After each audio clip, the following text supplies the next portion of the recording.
All right, class, we're here with Gary Roberson, the Cycad specialist for the Huntington Botanical Gardens. Hi, Gary. Hi, class. We're going to have Gary walk us through the garden in just a moment so that you can see this beautiful garden that was usurped from Eagle Rock and brought over here to San Marino. But first, I'm going to ask Gary a couple of questions just to kind of get a feel for his progression throughout the nursery and landscape industry and kind of where he came from. So, Gary, can you give us a quick bio about how you got started in the horticulture industry and kind of touch on your progression throughout the industry? It really started back when I was probably 7, 8, 9, 10 years old when I lived in Washington State. We had a retired city librarian who would have all the neighborhood kids over, and she would teach us propagation of different plants and how to press them and work with them and make different things out of plant parts.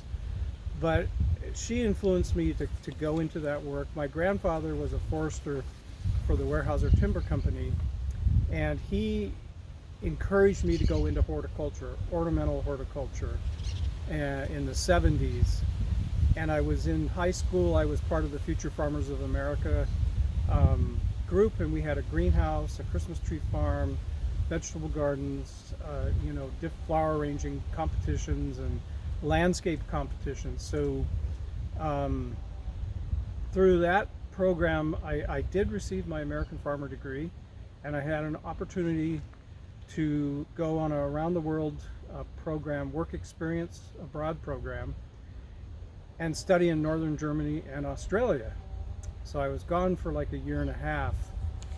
So my education stopped after 2 years community college, and then when I came back, I went right back into retail and eventually into wholesale nursery production. Nice. And is this the first landscape that you've taken care of professionally? Professionally, no. I've taken care of some private ones in the past, large old estates. But I came to California in '99 and actually came right to work at the Huntington. And I have been part of the Huntington since then, and I've been in the Desert Garden. I was head gardener at the Desert Garden for a number of years before coming to the Cycad project in 2014. Nice. Well, can you tell us a little bit of kind of the story of this garden, the Whitelock garden? It's moved from Eagle Rock here to San Marino. I know that you're going to get into that in the PowerPoint, and students will make that available to you guys so you can kind of see some of the cool equipment and pictures of what that move looked like. But can you kind of give us a rundown of maybe time and labor, materials, equipment's used, maybe one of the biggest challenges of that move? Well, one of the biggest challenges was to inventory it, and you'll see that in the PowerPoint, what methods we took to ensure that the plants were properly labeled before we moved them. The site was 2 acres over there, packed full of mature cycads and small ones, big ones, some still growing, much larger. They haven't reached that. So 640 in the ground. Wow. And another 500 from the greenhouses. And it was on a hill. So one of the big challenges was figuring out the machinery. And we used Trax bobcats, we used reach lifts, backhoe, hand shovels, picks, pruners, loppers, a lot of that. And we figured in the beginning of that would take a 2-season move out. So March through June of 1 year, and return the following year and take the rest of them. But because the property was being sold, it came down to 1 season, March through June, to take all these plants out and ship them here to 10 miles. Eagle Rock's 10 miles from us. And how many people did you have working on that project with you? Working over there were 4 people. Wow. And over here, there was probably 5 people that was replanting the plants when they came over here. And we had various machinery, like we had at the garden, at this garden, to replant them. And yeah, it was just a monumental We had a older contractor who basically did all of our sidewalks here, and he figured out and engineered how to move all these plants and get them safely down and not having the hillsides collapse and things like that. Very cool. All right, well, I think that gives us a good overview of the Whitelock Garden and kind of some of the challenges that you faced getting it over here. I'm excited to hear in your PowerPoint presentation how you preserved some of the labeling aspects of the landscape, because I would say that's not a typical part of moving a landscape or putting in a landscape, that we're so diligently following where that plant came from and the name of the plant, right? That oftentimes Correct. in commercial landscapes we're just putting in pretty plant material that has some sort of functional use, But no history or right? provenance as to where it came from originally. And some of the plants you'll see in the walkthrough here are type locality plants. They are from the locality where they were first described. Wow. So that's important. Very And then we important. have all the documentation that came with Mr. Whitelock's office to prove which CITES documents and shipping receipts and all of that links up with these plants. And we're in the process of getting that matched up with each of the specimens here. Very cool. All right, well, let's not hesitate to get these students into the garden and get a tour from Gary of this beautiful garden. And how old is this garden now, Gary? This garden is going on its 6th year. So 6th year this garden has been in the ground, and I think if we pan out, we're gonna see some what look like pretty mature specimens, but you're saying that some of these came obviously in a pretty mature state already. Yes, and you see this size, that's some of the things that we're moving. And they're still growing. I shouldn't say that they're mature. Right. Because they'll live 500,000 years or more. There's not sure how long these things live. Some of the ones I visited in South Africa, they were saying they're 1,500 years old. Wow, yeah, they keep outliving us, so They it's live hard to out. keep a track record of how long they actually live, right? And just to show you some of the challenges in the movie, you see this double-trunked Encephalaris. Oh yeah. Alpenstanii from South Africa. That had to be stripped of leaves and strapped and then lifted with the bobcat forks, and then the roots pruned, and then loaded onto a trailer and brought over here. Oh, that's just fantastic that they're in such good condition out. Well, I guess after you've lived millions of years, you've found ways to adapt to destructive practices. Yes. Yeah, you keep going, you change a little and then just go on like nothing happened. Right. So we have plants from all around the world almost in this garden. Isn't that true? Or is it mostly South African and No, it's true. Mexico? It's true. They're from all over the world. We've Okay. got some Mexican ones here, Mexican species. We've got South African species. Behind us, we have ones from Australia. They like a light shade. They get the moniker the friendly cycad. Because Oh. there's no prickles or spines or thorns nice. associated with it. Alrighty, let's continue on down the path. So we're going to be coming up on the rockery right around the corner, and I'm going to let Gary kind of pause here and tell you a little bit about the interesting rocks that we had to create this rockery, a little story behind those, and then also I wanted to ask a couple questions. What are some of the maintenance challenges with doing garden maintenance in a rockery like this? And if you could have one thing on your wish list for the garden of equipment, extra staff, tools, plants, what would that be? Well, the most challenging is not falling in the rockery. Okay. Losing your balance and falling down and cracking your head on the rocks. Another challenge is not stepping on the small specimens Okay. that are just coming up, like a winter growing bulb that's just emerging. I would wish for more volunteers More volunteers. to come in and help prune You have to be a hardy person to work with them. They have spines, they stab you. You're working with them, you're going to come out bleeding.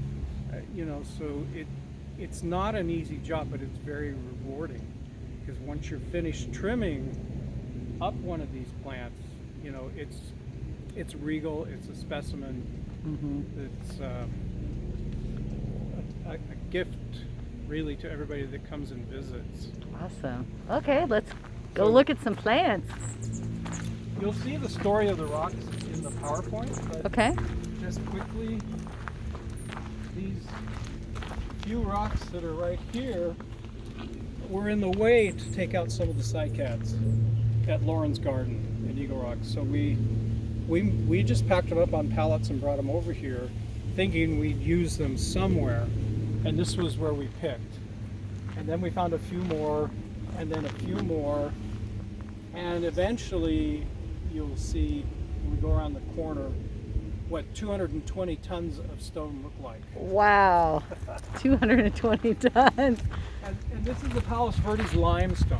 Okay. So it's creating an outcropping that's housing the cycads and the companion plants. Nice. So I see we have plants that are like tucked into all of these little planters that you've made with the rocks. So that's Yes. kind of the definition of a rockery then. It is, and I was fortunate enough to go to a Cycad conference in South Africa in 2018, and I was there for a month, and we had a chance to go into habitat, hiking, and visiting a lot of these plants in their native habitat. Some are naturally gone in native habitat due to road building, poaching, stealing them for trophies for high-end gardens and things like that. But this one particular hill where we stayed featured one plant called horridus, Encephalarta horridus. And it was in this rocky hillside, so I climbed up there and spent hours walking through there slowly, taking pictures and observing how the plants there adapted to the cracks and crevices and colors and textures and dead sticks and pieces of rock that had fallen, to give me an idea how to put this together. Right. I left in September and the rockery wasn't finished, so when I came back it was finished and ready to go and empty. So would you say that that was probably one of the more profound experiences you have here at the Huntington, is being able to go in situ and then see the plants that you're actually going to be creating kind of a unique landscape for, and being able to companion plant and exactly do all that? Yeah, it was a very, very good opportunity to immerse yourself in that. And I think anytime you go hiking or anytime you go out, just be aware of the plant surroundings and how they're lodged in rocks and combined with different things. It will help you in planning your own garden or planning someone else's garden. Awesome. And always look. Yeah, be observant of what plants do in nature and try to kind of mimic that. Is that what you're... Yeah, mimic it, or not really trying to recreate it, because you can't. Right. But you can emulate it and make it work. Just curiosity, but how many man hours are dedicated to taking care of this big garden per week? Are you the only... I'm the only one. Wow. I do have help from time to time from the other gardeners that have joined this garden. Oh, okay. Like taking away the trash and helping me move large objects. I put in a request to have some help, and then some of the other gardening staff will come and help me. But this is only one part of my responsibilities, because I take care of all of the cycads throughout the 130 acres that are open to the public. And there's 1,300 of them out in the ground planted that I have to go visit, prune, fertilize once a year, make notes on if they're male or female plants, overall look at their health, look out for insects, anything that you need to work with. So how often do you do kind of those maintenance rounds for the individual groups? Is it the maintenance rounds? It's about every 3 weeks. Every 3 weeks. And okay. through here, I spend about an hour in each section in the rockery, because you have to do that with tweezers and little handheld, instruments. Right. Until you get to the top where you can use a push hoe. Yeah, because I'm just so impressed. All these detailed areas have very little weeds, if any, that I'm seeing. And it's like just you doing this. Well, and one of the things too that helps, this garden only gets watered every 14 days during the summer. Okay. Maybe an additional, if it's really hot, extra manual watering. And during the winter we don't water at all until the bulbs start to come up. Okay, And so then it's a 2-week cycle. and what type of irrigation system? Do you have one type of irrigation system for all of these different types of plants? There's all different types. Okay. Some are better than others. Here we have pop-ups along the bottom and Okay. up on the back with the MP rotors. And because running Netafim would have been very tedious Mm-hmm. and a lot of problems. I do have some micro mist in here where the pop-ups don't reach. Okay. Other sections are totally Netafim or both Netafim and pop-ups. And if it's extremely dry and we can't get enough water, we'll run rainbirds Okay. in the dead heat of summer. Do you hand water for new plant material that you? We do water hand water for plant material, Okay. but it's a light spritzing several times after they go in. Okay. All right. A lot of it too is timing. The weeds are going to come up right after a good rain, Mm-hmm. good soaking, so you got to be ready for that. If you time it right when you're planting, you can plant right before rain and let the natural water it in. But we always tend to either do water wells or hand watering Mm-hmm. to get them established. How do you think having the public view this garden positively influences your work? It's good to hear that, that idea worked. They like that combination. Mm-hmm. You also get feedback on what isn't working, Right. and maybe you can make steps to adjust that and change it. And people have ideas too of their own that they like at the corner here there was a gentleman that came and said, for me, I enjoy everything, but I would like to see these 3 plants in combination. That would be a real trifecta for myself, Yeah. because they're Oh, so you're getting some good suggestions Good sometimes that you can suggestions. take. It's brought in a lot of wildlife, hummingbirds, birds, butterflies, bees. So also kind of a habitat garden It that you're is. creating. All right. And the photographers are coming now. Oh, of course. You Look know, at this. They sit on the rocks and take pictures, and Very cool. so Are there any negative impacts of maintaining a space that's open to the public? not really negative. They're just challenging. You have to work before the public arrives. And here at the Huntington, we allow members to come in at 8 o'clock. So you've got to be aware of where your hoses are, your tools. I see. You have to work like the public's always here. And Smart. it's sometimes it's stop and start, and you have to wait. So it might break up your schedule a little bit, but you're just being mindful. You learn to be flexible. Very cool. You're not on a hard line, and if you are, I don't think gardening's really Yeah. really for you. Might not for you. All right, well, let's continue down this path. Why don't you take us on a little tour of some of the Okay, I was different going to show plants? Yeah, you sure. some of the tools that I use. Oh, yeah. Awesome. I have this extra long tweezers. Oh, yeah, so there's some detail work. So you can reach in and get like oxalis or different things that are down in. I'll Right. use it a lot to walk along and pick the leaves out of the plantings. Throw them in a bucket. Very cool. I like to take the weeds with me because then they're not left laying there Mhm. and reseeding themselves. Yes. that way.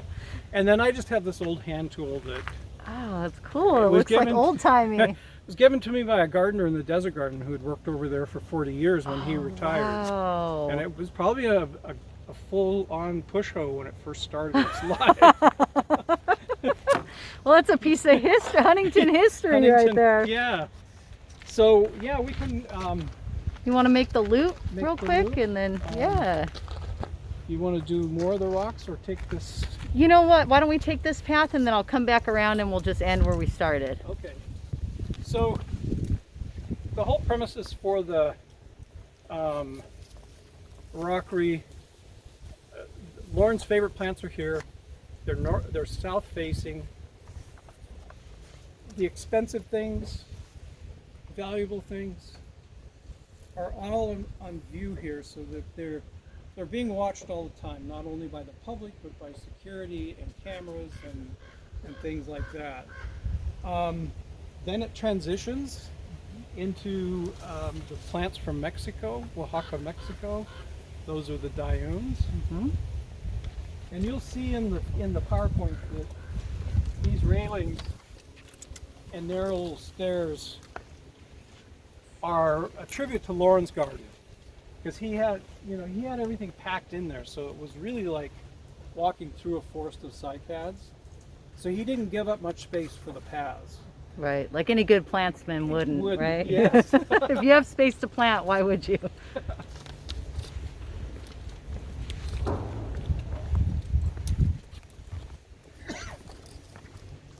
Kind of shows you that we're on the west end of our jungle garden collection. And in putting this collection in, we were able to redo the sidewalks in this end and make them ADA compliant.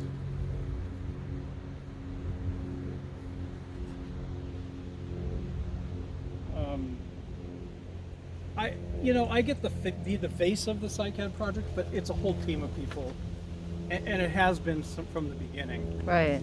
So that's awesome. Well, I mean, it's just a really good testament to what teamwork and a good idea and a solid plan can achieve. Exactly. If you've ever been on a landscape project that didn't have a good plan and didn't have a good team, you know what the frustrations can be. Right. And it doesn't always turn out to what you were hoping. What you were anticipating. Right, what you were anticipating, that's right. And one of the other things that I learned from moving the project, even though I didn't have a previous tour of Loran's garden, I saw him at Cactus Society meetings and stuff, but by taking his garden apart, I could understand his ideas and his methods. Oh, it's so fascinating. It was like knowing him when I was done. How awesome. in doing that project. That's really cool. So we just got some companion plants here. Of course, those all had to be removed first ahead of the cycads. So not only did you have 600 plus cycads, but you also had another 2,000 companion plants. Wow. Wow. And those were all, put in pots and kept in the back, growing them on for anticipating, this. I remember that. Together. Yeah, you helped with that. And then other parts of those collections were absorbed into other gardens like the North Vista, the Clivias, and very nice. And things like that. So we kind of got homes for all the plant material, even if it wasn't in this one particular garden. One particular garden. And the Cycad walk is over 3 miles long. Oh wow! So you can actually get a little bit of a workout as you're viewing these beautiful cycads. So one of the fun things that developed with this garden, the middle part is really hot and warm in the summer, but then you get down to this end, it goes into the shade. Yeah, and you can just feel the temperature drop. And this is what the plants that are in this shadier location, that's one of their cultural requirements. One of their cultural requirements as we move further in. Very cool. So, and I couldn't have any agaves because it would look too much like our desert garden. So I went for puyas and dikias and oh yeah, those are super cool. And spiky. And they do hectia if you get caught by one. And it's kind of a collector's garden, so everything is to be on the unusual side, or give you a special senses appreciation. Yeah, I totally get that. And I encourage people to touch the plants too as they're walking through. Very cool. So it's like a living museum of plants that you can actually touch some of the fuzzy leaves and feel the different textures. Feel the different textures. And that's awesome. Yeah, it's a real sensory experience. I get that. No guard telling you, don't touch the paintings. There you go. Yeah, that's right. Yeah, that's why the gardens rule here. More access.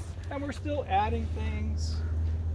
We just recently unpacked all the additional rocks that we brought, petrified wood and different materials that Loran had incorporated. So you said earlier that this was a collector's garden. What are some of the traits of a collector's garden. I noticed that you don't have 100 of one type of plant. Is that one trait? That's one trait of a collector's garden. Lauren really focused on variegated things or mutant things that had odd leaf shapes or odd textures, along with the cycads. And because he wrote the book, the authoritative book on them.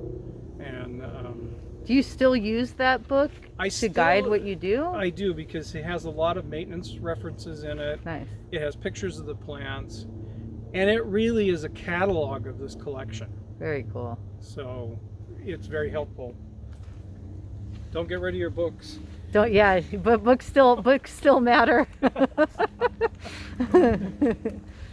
And then we just, added some tree things that he also was into staghorn ferns. So odd, unusual, eye-catching. Yeah, I can see what you mean about the different interesting textures. I'm seeing a lot of kind of cool. And then, collectors have a competition with each other.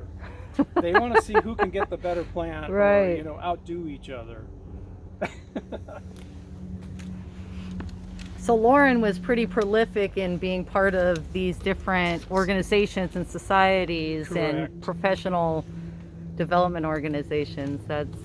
Is that something that you've taken on as well? Well, I mean, I know we're in the pandemic now, so you aren't having a chance. I am involved with the Cactus Society. I do belong to several Cycad groups and very cool. Attend conferences in different parts of the world when we're able to. And do you feel that having that interconnectedness with other professionals in your industry is helpful for you to do your job or to think of different ideas? It's all of that, because if I'm having a problem, I can write to my friend Brett in Australia, in Queensland, Australia, and say, hey, have you ever came across this in your own garden or collection? And he'll go, no, I haven't, but please contact this gentleman. He'll be able to help you in South Africa. Right. So you're kind of have this world resources. That's amazing. So you built up a network. Network that, yeah, and Cycad people are sometimes crazy. Oh yeah, well, plant people, all of us, yeah. In general, yeah, we've got a little bit of edge. And it's a inclusive society. I mean, it doesn't share a lot of secrets very well with the outsiders. So getting in and being trusted. That's a great point. Yeah. Yeah, that sometimes you have to put the work in with people and organizations like that in order to get the know-how to and then inside track. The trick is not to be in any one particular camp. I see. You've got to be able to bridge several different groups, because there's some people are very opinionated on their ideas. Right. So all right. Yeah. So we're back to the so here we are back to the rockery. We're looking west toward the rose garden. Normally this is just bursting full of blooms, but we've recently cut it back, so we'll start seeing March, April, we'll start seeing those all come back and be just full of color. So what a cool focal point just out of the garden that you have another garden to move on to as a visitor. Very cool. Yeah, and I think this garden also complements their garden. Their high activity color in the summer and fall months. We're at that point more just relying on the cycads, the color and textures. But then in the winter we start getting more color when their color goes away. Very cool. But in planting the garden, I've tried to have different cycles, so that winter growing, summer growing, evergreen, and it should be a progression of lights turning on and off. Oh, I love that. Yeah, progression of lights. And so far it's working. It definitely is working. Yeah, I think it's come back regularly now for 2 years. So very nice. I guess going back to one of your other questions, the biggest challenge in here is to keep ground squirrels and moles from eating things in the rockery, because it's made for drainage. Right. So it's perfect for them to tunnel through and burrow underneath, and you won't see it right away because the rocks hide a lot of it, and then they'll just sink. I know that on the property we have a falconer that we work with. Is that part of your integrated pest management program to keep those types of things in check? It is, to kind of bring back the balance to cool. the natural area here. You know, rabbits were introduced probably 10 years ago by accidentally, Right. and they became a problem. They eat everything. So yeah, there's a whole ecosystem here in itself because we are so large. That's so fabulous. So even a planting, a landscape that you've put together with humans comes together to make these habitats for other animals besides ourselves, which is quite profound. Yeah, very cool. All right. We'll go ahead and let you get back to work. Okay, I have break time. Yeah. Yay. It's almost time for you to go home, isn't it? All right. So I'm going to do 5 rapid fire questions. Just think of the first thing that comes to your mind when I say these topics. A typical commercial landscape in California. Disneyland. Okay. A typical homeowner landscape in California. Rocks. That's funny. The plant group that you think about the most. I think we know the answer to that. Well, it's cycads, but I do have a fond space for clivias. Oh, well, that's nice. Somebody needs to. I love clivias actually myself, so I concur. The book, website, journal, professional organization that is kind of your go-to for information that helps you do your job. Oh, it's many. I do look online. I have old books from way back that a lot of techniques that are no longer used but still apply in many situations. Very cool. And you might have already touched on this, but I'm going to ask it anyways. Maybe you can elaborate just a bit. The most amazing experience that you've had while working for the Huntington? It's got to be moving this project. It does seem pretty profound. It really checks all the boxes. It's a once in a lifetime opportunity to move a collection like this. Right. And not many people get to do it. Well, Gary, we really thank you for your time today, and I'm going to take a quick sweep through the garden with this camera, and we really appreciate your time. Okay, Thank you so much. Good luck. See ya. Let me go down and I'll meet up with you at the other end. Okay.